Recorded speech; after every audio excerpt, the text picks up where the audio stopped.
محترم ناظرین، السلام علیکم ورحمۃ اللہ وبرکاتہ۔ استقبال ہے آپ کا ہمارے اس چینل پر۔ بہار اسمبلی انتخابات میں مجلس اتحاد المسلمین MIM نے شاندار کارکردگی دکھاتے ہوئے 5 سیٹوں پر جیت درج کی ہے، جس کے بعد سیکولر جماعتوں اور سیکولر عوام کی جانب سے سخت تنقید کی جا رہی ہے اور BJP کی B ٹیم بتایا جا رہا ہے۔ نیوز چینل سے بات چیت کے دوران ممتاز شاعر منور رانا نے اسد الدین اویسی کو سخت نشانہ بناتے ہوئے کہا کہ حیدرآباد کی در و دیوار سے میں واقف ہوں، وہاں سے مجھے بے پناہ محبت ملی ہے، لیکن اسد الدین اویسی UP کے مسلمانوں کو برباد کرنے پر آمادہ ہیں۔ انہوں نے اویسی پر سخت تنقید کرتے ہوئے کہا کہ اگر وہ تیجسوی یادو کے پاس جاتے تو 5 سیٹ مل جاتی، لیکن انہوں نے سیکولر پارٹی کو کمزور کرنے کے لیے اتحاد نہیں کیا۔ منور رانا نے آگے یہ کہا کہ اگر میں سچ بولتا ہوں تو مجھ پر FIR درج ہوتی ہے۔ تو ناظرین، ہم آپ سے بھی پوچھنا چاہتے ہیں، کیا منور رانا نے جو یہ اویسی پر بڑا الزام لگایا ہے، اس پر آپ کیا کہیں گے؟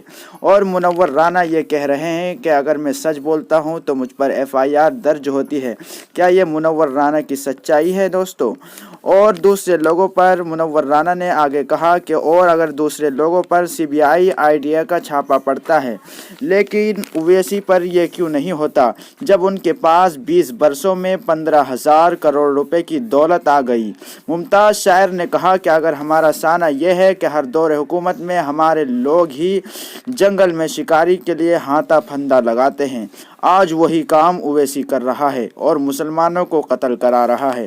اسد الدین اویسی پر الزام عائد کرتے ہوئے رانا نے کہا کہ حیدرآباد میں اس سال اس لیے سیلاب آیا کیونکہ اویسی نے پرانے شہر کے تمام تالاب بیچ ڈالے ہیں۔ منور رانا نے کہا کہ ابھی جناح کے زخم سوکھے بھی نہیں ہیں اور سوکھیں گے بھی نہیں، ہماری نئی نسل کو اندازہ بھی نہیں ہے کہ وہ کس جانب جا رہے ہیں۔ منور رانا نے آگے یہ بھی کہا کہ واضح رہے کہ منور رانا کے بیانات کو لے کر مسلسل IT سیل والے انہیں نشانہ بناتے رہتے ہیں، لیکن منور رانا IT سیل کو انڈین ٹیررسٹ سیل کا نام دیتے ہیں۔ منور رانا نے واضح طور پر کہا ہے کہ اسد الدین اویسی BJP کے لیے لڑ رہے ہیں اور فائدہ بھی پہنچا رہے ہیں۔ دوستو، ہم بھی آپ سے پوچھنا چاہتے ہیں اور آپ کو بتانا چاہتے ہیں کہ یہ وہی منور رانا ہے جس نے پہلے بھی ووادت بیان دیا تھا۔ انہوں نے پہلے ووادت بیان یہ دیا تھا کہ انہوں نے UP کے علماء کو چور کہا تھا اور لکھنؤ کو چور کا اڈا بتایا تھا، جس پر اس وقت بھی یہ سرخیوں میں آ گئے تھے۔ تو دوستو، آپ کو یہ ویڈیو کیسی لگی اور آپ کیا کہنا چاہیں گے اس منور رانا کے بارے میں؟ آپ کمنٹ میں اپنی رائے کا اظہار ضرور دیجیے، اور اگر آپ ہمارے اس چینل پر نئے ہیں